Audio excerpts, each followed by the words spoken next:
दोस्तों हाल ही में मैंने रैबिट ट्रैप नामक एक साइकोलॉजिकल फोक हॉरर फिल्म देखा है जिसे ब्रायन चेनी डायरेक्ट करे हैं। ये फिल्म नॉर्मल हॉरर से काफी डिफरेंट है, जहां ना सिर्फ फिल्म आपको कंफ्यूज करेगी बल्कि इसके अंदर कई डीपर मीनिंग्स भी हैं। इसलिए आज की वीडियो में हम फिल्म की कहानी को जानते हुए इसके डीपर मीनिंग को एक्सप्लोर करेंगे। अब वीडियो शुरू करने से पहले मेरी आप सभी से एक रिक्वेस्ट है कि अगर आपको ये वीडियो पसंद आती है तो इसे लाइक और चैनल को सब्सक्राइब भी जरूर कीजिएगा। So now with that said, let's roll the intro.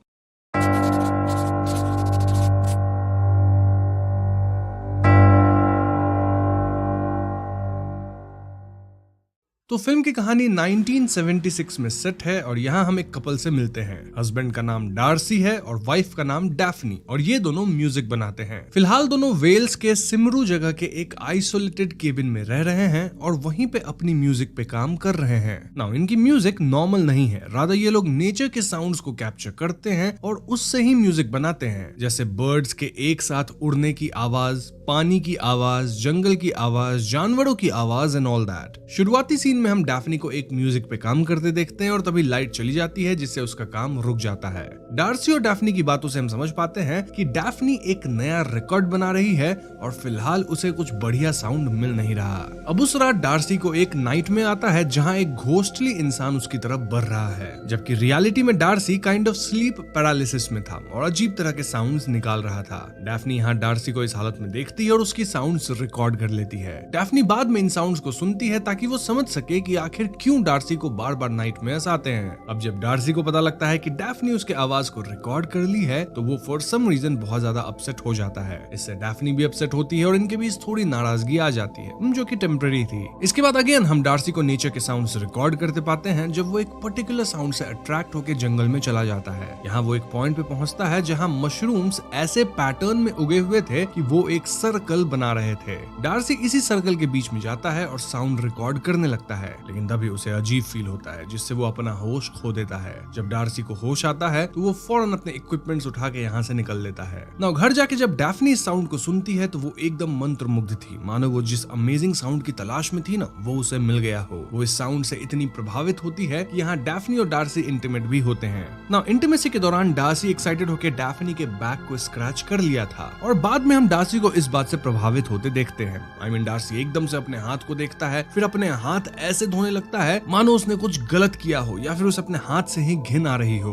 अब ऐसा क्यों है वो आपको थियरी सेक्शन में पता चलेगा। फॉर नाउ डैफ्नी नोटिस करती है कि एक बच्चा थोड़ी देर से इनके घर की तरफ देख रहा था। एनीवेज आगे डैफ्नी म्यूजिक पे अपने कुछ वोकल्स रिकॉर्ड करने लगती है और इसी बीच डार्सी घर के बाहर फील्ड्स में जाता है। वहाँ डार्सी उस बच्चे को देख पाता है जो कि इनके घर की तरफ देख रहा था और डार्सी इस बच्चे को चेज करके पकड़ता है, देन उससे बातें करता है। बच्चे का कहना था कि वो म्यूजिक की आवाज सुन के इस तरफ आया है और पेशे से वो एक हंटर है। बच्चा बताता है कि वो रैबिट्स को फॉरेस्ट में हंट करके खाता है। इनफैक्ट ये बच्चा डार्सी को अपने साथ फॉरेस्ट में ले जाता है ताकि वो ट्रैप्स वगैरह दिखा सके। बच्चा बताता है कि रैबिट्स या किसी भी क्रीचर को ल्योर करने के लिए पहले ये समझना होता है कि वो क्रीचर किस चीज के लिए हंग्री है। एक बार तुम्हें पता चल गया तो वो चीज उस क्रीचर को ऑफर करो जिससे क्रीचर तुम्हारे पास आके ट्रैप में फंस जाएगा। अब दोस्तों ये बच्चा थोड़ी अजीब बातें कर रहा था, लाइक रैबिट्स दो वर्ल्ड्स को जोड़ते हैं, अंडरग्राउंड और रियल वर्ल्ड, क्योंकि वो जमीन के अंदर रहते हैं, ऑल दैट। जो भी हो, डार्सी वापस घर आ जाता है। अब अगली सुबह जब डार्सी उठता है तो ये बच्चा इनके घर पे था और वो डैफ्नी से बातें कर रहा था। वो खुद को इनका नेबर बताता है और डैफ्नी भी बच्चे के साथ अच्छे से पेश आ रही थी। डार्सी बच्चे के घर में आने से थोड़ा अनकंफर्टेबल था, लेकिन डैफ्नी कहती है कि वो यहाँ कभी भी आ सकता है। बच्चे के जाने के बाद नहाते वक्त डैफ्नी यहाँ डार्सी को कन्विंस करती है कि वो बच्चे के साथ अच्छे से पेश आए और उसे साउंड रिकॉर्डिंग वगैरह सिखाए, क्योंकि शायद वो बच्चा सीखना चाहता है। ऐसे में डार्सी वाकई इस बच्चे के साथ थोड़ा टाइम स्पेंड करता है, उसे साउंड रिकॉर्डिंग करना सिखाता है एंड ऑल दैट। ये लोग अच्छा टाइम स्पेंड करते हैं और कुछ फन साउंड रिकॉर्डिंग भी करते हैं, जैसे मड में वॉक करना, भेड़ की आवाज, इंसेक्ट्स की आवाज एंड ऑल दैट। अब अगले दिन बच्चा फिर से इनके घर आता है और इस बार वो डैफ्नी के लिए एक रैबिट हंट करके लाया था। इसके अलावा बच्चा कुछ गॉड्स ब्लॉसम फ्लावर्स भी लेके आया था जिसका टी बना के डैफ्नी पीती है। बच्चा कहता है कि ये फ्लावर ट्लाइविथ टेग को दूर रखता है और क्योंकि इनके घर के बाहर ये फ्लावर बहुत ज्यादा है तो दे आर सेफ। बच्चा ये भी कहता है कि जरूर घर के प्रीवियस ओनर को ट्लाइविथ टेग से इश्यूज होंगे, इसलिए वो इतने गोर्स ब्लॉसम्स प्लांट किया है। एंड सिंस ये बहुत ज्यादा है तो बच्चा इनकी मदद कर सकता है थोड़े फ्लावर्स को बर्न करने में। ये सुन के डार्सी और डैफ्नी थोड़े कंफ्यूज थे क्योंकि उन्हें ये तक पता नहीं था कि ट्लाइविथ टेग होता क्या है। और इसमें बच्चा कहता है कि वो ओल्ड वंस है और अब इस दुनिया में कुछ ही बचे हैं। Of course Darcy and Daphne को इस ट्लाइविथ टेग की बातें सुपरस्टिशन लगती हैं और वो लोग इस बात को टाल देते हैं। स्टिल बच्चा इन्हें अपने साथ जंगल दिखाने ले जाता है और यहाँ वॉइस ओवर में वो कह रहा होता है कि इस दुनिया और दूसरी दुनिया के बीच एक वेल यानी पर्दा जैसा कुछ है जिसे क्रॉस किया जा सकता है। वो ये भी कहता है कि अगर आप फेरीज को आने देंगे तो वो आपको ऐसे प्लेसेस की तरफ गाइड करेंगे जिससे आप डरते हो। खैर ये बच्चा डैफ्नी और डार्सी को उस जगह पे लेके जाता है जहाँ वो मशरूम वाला सर्कल था और वो डार्सी को सर्कल के अंदर जाने से मना करता है। वो कहता है कि ये एक फेरी सर्कल है जिसके अंदर नहीं जाना चाहिए। बच्चा बताता है कि उसका एक छोटा भाई था जो कि कई सालों पहले रेंगते हुए फेरी सर्कल में एंटर कर गया था, जिसके बाद वो काफी तेजी से ग्रो किया, किसी टोड की तरह ब्लोट हो गया और कुछ दिनों बाद नहीं बचा। बच्चे के हिसाब से उसका भाई हमेशा के लिए एनविन यानी कि द डीप में चला गया। ऑफ कोर्स डार्सी को इन बातों पे भरोसा नहीं था क्योंकि उसका मानना था कि जंगल के जो लोग होते हैं वो ऐसी कहानियां बुनते हैं और तब बुनते हैं जब आसपास कोई अननोन बीमारी से खत्म हो जाए तो उसे जस्टिफाई करने के लिए। नाउ आई नो इस पॉइंट पे आप व्यूअर्स थोड़ा कंफ्यूज हो रहे होंगे क्योंकि यहाँ वेल्श फोकलोर की काफी रेफरेंसेस दी जा रही हैं और इसीलिए कहानी में आगे बढ़ने से पहले मैं फोकलोर पे थोड़ी बातें कर लेता हूँ। सबसे पहले अगर ट्लाइविथ टेग की बातें करें तो ये वेल्स की फोकलोर का एक मैजिकल और मिस्टीरियस क्रीचर है जिसे लोग अक्सर वेल्श फेरीज भी कहते हैं। ये बीइंग्स वेल्स के deep forest, lakes and mountains में रहते हैं और उनके बारे में माना जाता है कि वो कभी इंसानों के साथ दोस्ती कर लेते हैं तो कभी उन्हें अपनी दुनिया में ले जाते हैं जहाँ समय रुक जाता है। उनका अपीयरेंस ह्यूमन जैसा होता है लेकिन वो ज्यादा ब्यूटीफुल और इंचेंटिंग होते हैं। कुछ कहानियों में कहा गया है कि ट्लाइविथ टेग रात के टाइम डांस करते हैं मूनलाइट में और अगर कोई इंसान उनका डांस ज्वाइन करे तो वो कभी वापस अपनी दुनिया में नहीं लौटता। ये फेरीज इंसानों को रिवॉर्ड भी करती हैं अगर वो उनके साथ काइंडनेस से पेश आए, लेकिन उन्हें चीट करने पे वो शाप भी दे सकती हैं। Now we talk about Annwn and fairy circle. Annwn Wales की माइथोलॉजी का एक हिडन और मिस्टिकल रिल्म है, एक ऐसी जगह जिसे अदर वर्ल्ड कहते हैं। ये दुनिया इंसानों की दुनिया से बिल्कुल अलग है। यहाँ न दुख है, न बीमारी, न मौत। कुछ लोग इसे पैराडाइज कहते हैं जबकि कुछ कहते हैं कि ये एक डेंजरस जगह है जहाँ पावरफुल स्पिरिट्स एंड रूलर्स जैसे कि एरेविन राज करते हैं। एनविन में समय अलग तरह से चलता है। अगर कोई वहाँ कुछ दिन गुजारता है तो वापस आके देखता है कि इंसानों की दुनिया में साल बीत चुके हैं। लेजेंड्स के हिसाब से एनविन के दरवाजे कभी कभी ओपन होते हैं वेल्स के हिल्स, लेक्स और केव्स के थ्रू, लेकिन उन्हें क्रॉस करना लाइफ चेंजिंग होता है क्योंकि बाहर निकलना ऑलमोस्ट इम्पॉसिबल है। दूसरी तरफ फेरी सर्कल एक और मिस्टिकल एलिमेंट है सेल्टिक और वेल्श फोकलोर का। ये सर्कल बेसिकली एक जगह होता है जहाँ फेरीज रात को डांस करती हैं और सुबह तक उनके डांस से ग्राउंड पे एक परफेक्ट सर्कुलर मार्क बन जाता है जिसे लोग फेरी रिंग कहते हैं। ये रिंग्स नेचर में मशरूम के फॉर्म में भी मिलते हैं। लोग मानते हैं कि अगर कोई इंसान गलती से सर्कल में चला गया तो वो फेरीज के स्पेल में फंस जाता है। उसके लिए वहाँ कुछ घंटे ही होते हैं लेकिन रियल वर्ल्ड में साल बीत जाते हैं। फेरी सर्कल एक वार्निंग भी है। हर ब्यूटीफुल चीज हार्मलेस नहीं होती और कभी कभी नेचर के मैजिक के पास जाना खुद को खो जाने के बराबर है। Anyways coming back to story, Darcy और डैफ्नी इस बच्चे के साथ वापस घर पे आते हैं जहाँ डैफ्नी उसे अपनी पुरानी रिलीज्ड एल्बम्स वगैरह दिखाती है।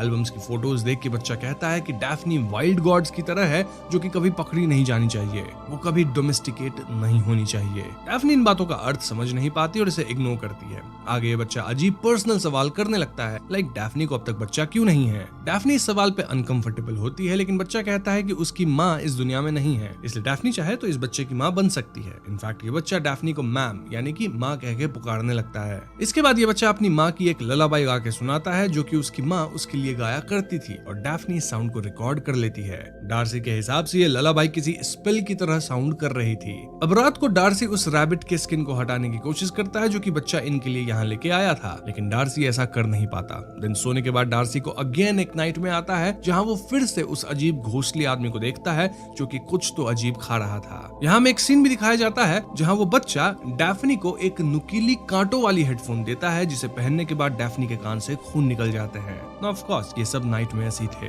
अब अगली सुबह बच्चा वापस इनके घर आता है and Darcy was not happy क्योंकि ये कोई समय नहीं था किसी के घर पे आने का। इस बात को सुन के बच्चा भड़क जाता है सेइंग कि डैफ्नी बोली थी कि वो यहाँ कभी भी आ सकता है। बच्चा इस बात पे और भड़कता है कि डार्सी रैबिट को बस थोड़ा स्किन करके सरने के लिए छोड़ दिया। बच्चे का कहना था कि वो उस रैबिट को पकड़ा था, मारा था, लेकिन लेकिन डार्सी इसका इस्तेमाल नहीं किया, उसे बर्बाद कर दिया। डार्सी बच्चे को यहाँ से जाने को कहता है, लेकिन ये बच्चा जोर जोर से डैफ्नी डैफ्नी चिल्लाने लगता है। ऐसे में डैफ्नी आती है और वो बच्चे को गले लगाती है। बच्चा कहने लगता है कि प्लीज मुझे वापस मत भेजो, इवन इफ मैं इस जगह को बिलोंग नहीं करता। डैफ्नी उसे काम डाउन करती है और उसके साथ जंगल में जाती है। यहाँ बच्चा पहले रैबिट की काइंड ऑफ छोटी फ्यूनरल करता है, फिर डैफ्नी को जंगल में साउंड सुनाने ले जाता है। डैफ्नी इस बच्चे के पीछे पीछे एक केव जैसी जगह में एंटर करती है और इन दोनों के पीछे डार्सी भी चुपके से आ गया था। अब बच्चा तो डैफ्नी को केव के उस पार लेके चला जाता है, लेकिन डार्सी केव में भटक जाता है। डार्सी बार बार डैफ्नी को आवाज लगाता है और उसकी आवाज केव में गूंज रही थी। डैफ्नी को भी कुछ तो गूंजती आवाज आती है, लेकिन बच्चा उसे केव के उस पार लेके एक अजीब सी जगह पे लाता है जहाँ ट्रीज ऐसे थे मानो जाइंट क्रीचर्स बैठे हों। वो कहता है कि ये विंडोज ऑफ द वुड्स है और वो इन्हें डैफ्नी के लिए गाने को कह सकता है अगर डैफ्नी प्लीज बोले तो। डैफ्नी प्लीज कहती है और ये बच्चा कुछ तो स्पेल बोलता है जिससे यहाँ तेज हवा चलने लगती है, which was producing a weird sound. Daphne तुरंत इस साउंड को रिकॉर्ड करने लगती है। वहीं डार्सी केव के अंदर साउंड वाइब्रेशंस फील कर पाता है। डार्सी को ऐसा लगता है मानो बच्चा कह रहा है कि डार्सी के अंदर कुछ तो रॉटन है जो कि अब डैफ्नी पे भी फैलने लगा है। अगर डार्सी को ये सरन रोकना है तो उसे गिरना पड़ेगा। ऐसे में डार्सी अपने सामने एक स्टोन के पास जाता है जिसमें पानी कलेक्टेड था और डार्सी अपना सर पानी में डाल लेता है। यहाँ डार्सी को फिर से नाइट में आता है जहाँ वो अगेन उसी घोस्टली आदमी को देखता है जो कि फिर से कुछ तो खा रहा था। डार्सी इस बार आदमी को डैड कह के संबोधित करता है और ये आदमी डार्सी के मुंह में कुछ तो खिलाने लगता है। तभी डार्सी को होश आता है और वो अपना सर पानी से निकालता है। दूसरी तरफ डैफ्नी अपने होश खो दी थी और जब उसे होश आता है तो वो बच्चे को छोड़ के घर की तरफ भागती है। बच्चा बार बार कहता है कि मुझे छोड़ के मत जाओ और डैफ्नी भी ज्यादा दूर जा नहीं पाती एज वो जंगल में भटक गई थी। ऐसे में डैफ्नी हार के बच्चे से कहती है कि वो उसे घर तक लेके जाए। बच्चा अगेन डैफ्नी से प्लीज बुलवाता है और यहाँ वो डैफ्नी को बार बार मैम कह रहा था, मतलब माँ। जो भी हो डैफ्नी बच्चे के साथ घर आ जाती है। वहीं डार्सी उस जगह पे पहुंच जाता है जहाँ पहले डैफ्नी थी। डार्सी को यहाँ रिकॉर्डिंग के टेप्स मिलते हैं। देन डैफ्नी के रिकॉर्ड का कवर मिलता है जिससे डार्सी हड़बड़ा जाता है। हड़बड़ा के डार्सी एक ट्रैप में फंस जाता है जिससे उसके पैर पे चोट आती है। वहीं घर पे बच्चा आराम से नहा रहा था, लेकिन डैफ्नी वाज वरीड कि उसका पति डार्सी कहाँ है। डैफ्नी बच्चे को घर से जाने को कहती है, लेकिन वो कह रहा था कि उसे दूध पीना है, ही इज हंग्री। इतना काफी नहीं था तो ये बच्चा बेड पे जाके सो जाता है और रात को डैफ्नी से गुड नाइट किस भी देने को कहता है। डैफ्नी ऐसा ही करती है क्योंकि वो बहुत ज्यादा डरी हुई थी। अब देर रात फाइनली डार्सी घर वापस आता है और उसे देखकर डैफ्नी काफी रोती है। डैफ्नी डार्सी को बताती है कि कैसे बच्चा घर से जा ही नहीं रहा। गुस्से में डार्सी और डैफ्नी जबरदस्ती इस बच्चे को बेड पे से घसीट कर घर से बाहर फेंक देते हैं। बच्चा यहाँ कह रहा होता है कि ये मेरा घर हो सकता है, हम सभी यहाँ रह सकते हैं, ऑल दैट। डार्सी कहता है कि हम तुम्हें नहीं जानते, इनफैक्ट हमें तुम्हारा नाम तक नहीं पता। इस पे बच्चा कहने लगता है कि तुम ही मुझे कुछ भी नाम दे दो, एंड देन चिल्लाते हुए थक हार के यहाँ से चला जाता है। बच्चे के जाने के बाद डैफ्नी यहाँ डार्सी के पैर की मरहम पट्टी करती है और डार्सी डैफ्नी से कहता है कि वो एक बात हमेशा अपने अंदर रखा है जो कि वो आज तक किसी को नहीं बताया है। डार्सी के हिसाब से वो बात बोलने से शायद चीजें रियल हो जाए और ऐसे भी डार्सी को हमेशा मन करता है कि वो अर्थ में मेल्ट हो जाए, यानी खत्म हो जाए। अब इससे पहले डार्सी इस बात के बारे में कुछ और बताता, ये लोग घर के बाहर आग नोटिस करते हैं। जी हाँ दोस्तों, बच्चा इनके घर के बाहर वाले गोर्स ब्लॉसम को जला दिया था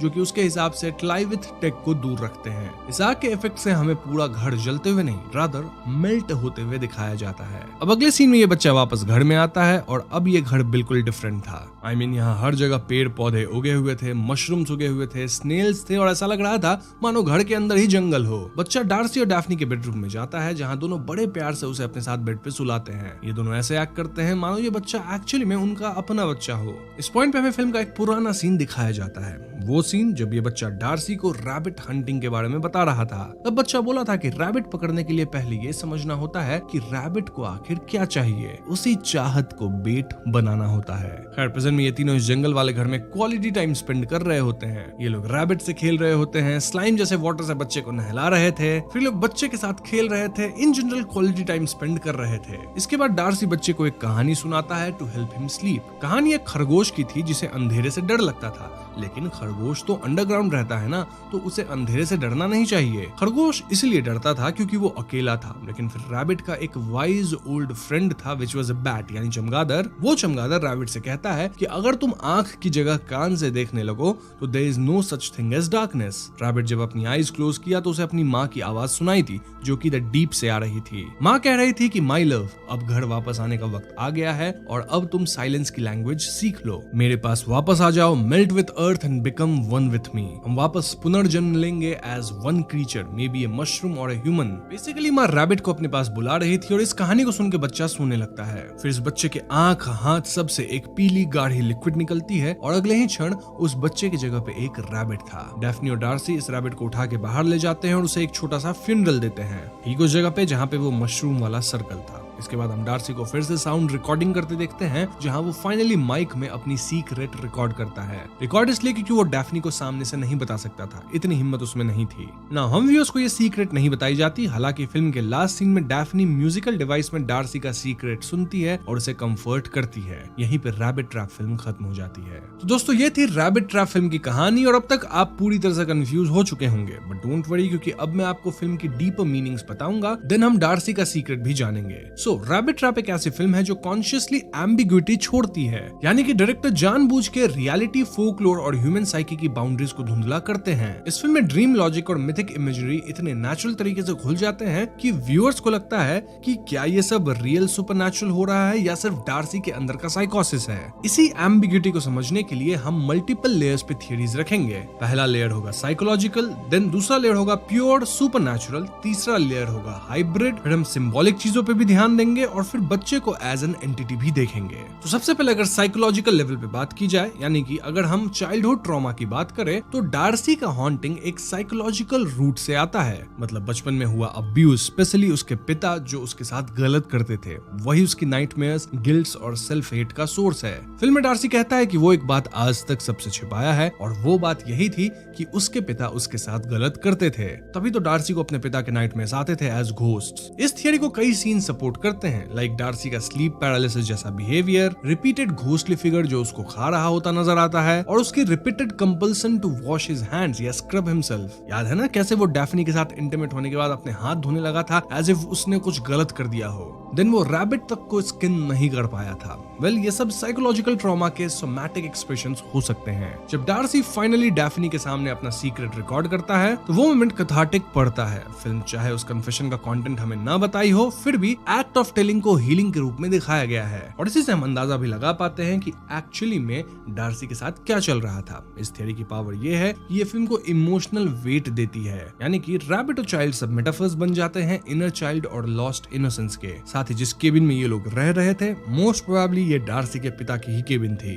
अब दोस्तों फिल्म सिर्फ एक साइकोलॉजिकल स्टोरी नहीं है, बल्कि ये वेल्स के लोकल फोकलोर में भी गहरी तरह से घुसती है। जैसा कि हमने पहले देखा था, डार्सी एक दिन जंगल में रिकॉर्डिंग करते हुए एक फेरी सर्कल में चला जाता है, मतलब मशरूम्स का वो राउंड शेप जिसे लोग फेरीज के डांस करने की जगह मानते हैं, और वहीं से सब कुछ शुरू होता है। बहुत पॉसिबल है कि इस मोमेंट में डार्सी ने एक टाइल विथ टेक जैसे एंटिटी को जगा दिया हो। ये वही वेल्श फेरीज हैं जो इंसानों की दुनिया और एनविन यानी अदर वर्ल्ड के बीच रहती हैं। फिल्म में साउंड रिकॉर्डिंग सिर्फ म्यूजिक बनाने के लिए नहीं, बल्कि एक रिचुअल जैसा लगता है, जैसे हर साउंड उनके और अदर वर्ल्ड के बीच का पर्दा थोड़ा और पतला कर रहा हो। घर के आसपास लगे हुए गोर्स ब्लॉसम्स, मतलब वो जो येलो फ्लावर्स थे, वो भी फोकलोर में प्रोटेक्शन के लिए होते हैं, और जब बच्चा उन्हें जलाता है तो ये एक सिग्नल है कि अब वो प्रोटेक्शन खत्म हो गई है। इसके बाद से घर और नेचर एक हो जाते हैं, जैसे जंगल खुद घर को अब्सॉर्ब कर रहा हो। अब सोचो, वो छोटा बच्चा जो उनके घर आता है वो शायद इंसान नहीं बल्कि इसी फेरी एंटिटी का रूप है। जब वो डैफ्नी को मम कह के बुलाता है या ललाबाई गाता है जो एक स्पेल जैसी लगती है, तो लगता है जैसे कि वो अपनी दुनिया में खींच रहा हो। और एंड में जब घर लिटरली मेल्ट होने लगता है तो इसका मतलब है कि दोनों वर्ल्ड्स यानी इंसानों का और फेरीज का फाइनली मर्ज होने लग गए थे।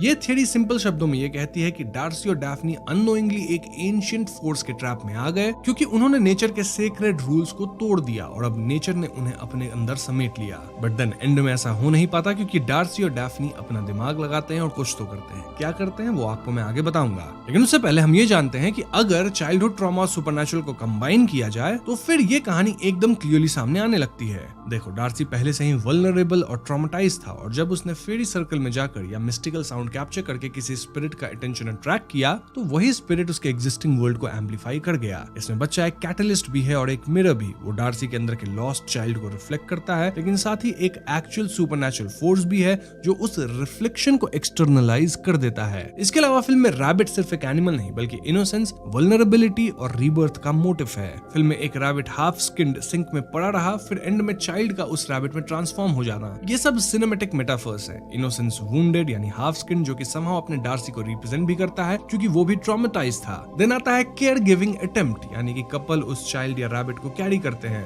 Final burial, funeral in the circle as rebirth, letting go. ये इंटरप्रिटेशन इमोशनल एंड पोएटिक है। डार्सी का फियर ऑफ फादरहुड क्योंकि वो किड नहीं चाहता था, वो उसके ट्रॉमा से जुड़ा है। तभी तो डार्सी और डैफ्नी का कोई बच्चा भी नहीं था और रैबिट इमेजरी इसे क्लियरली क्लैरिफाई करती है। बेसिकली डार्सी डर रहा था कि अगर वो बच्चा पैदा करेगा तो वो उसका मॉन्स्टर बन जाएगा जैसे उसके पिता ने उसे बनाया था। लेकिन दोस्तों फिल्म का जो फ्यूनरल सीन है वो एक तरह से हीलिंग मोमेंट है। जब डार्सी और डैफ्नी उस रैबिट को दफनाते हैं तो वो सिर्फ एक जानवर का फ्यूनरल नहीं है बल्कि वो अपनी खोई हुई इनोसेंस, अपने अंदर की मासूमियत को दफनाते हैं। एक तरह से हम कह सकते हैं कि वो एक्सेप्ट कर लेते हैं कि उन्हें अपने पास्ट का एक हिस्सा द डीप में छोड़ देना होगा, तभी वो आगे बढ़ पाएंगे। ये सीन एक रीबर्थ भी दिखाता है जैसे वो पुराने दर्द को जमीन के हवाले करके नई जिंदगी शुरू कर रहे हों। फिल्म का ये सिंबॉलिक मोमेंट उसके स्लो और इमोशनल टोन के साथ बहुत अच्छा फिट बैठता है। वैसे एक और थियरी ये कहती है कि डैफ्नी ऑलरेडी प्रेग्नेंट है क्योंकि बच्चा कहा था कि डार्सी की रॉटन थिंग अब डैफ्नी में भी आ रही है। यानी डार्सी अगर अपने पास से आगे नहीं बढ़ेगा तो वो अपने आने वाले बच्चे को ढंग से पाल नहीं पाएगा। लेकिन एंडिंग में डार्सी कहीं ना कहीं मूव ऑन कर जाता है from his past and we can expect कि अब ये लोग बच्चा भी पालेंगे, मतलब बच्चा करेंगे।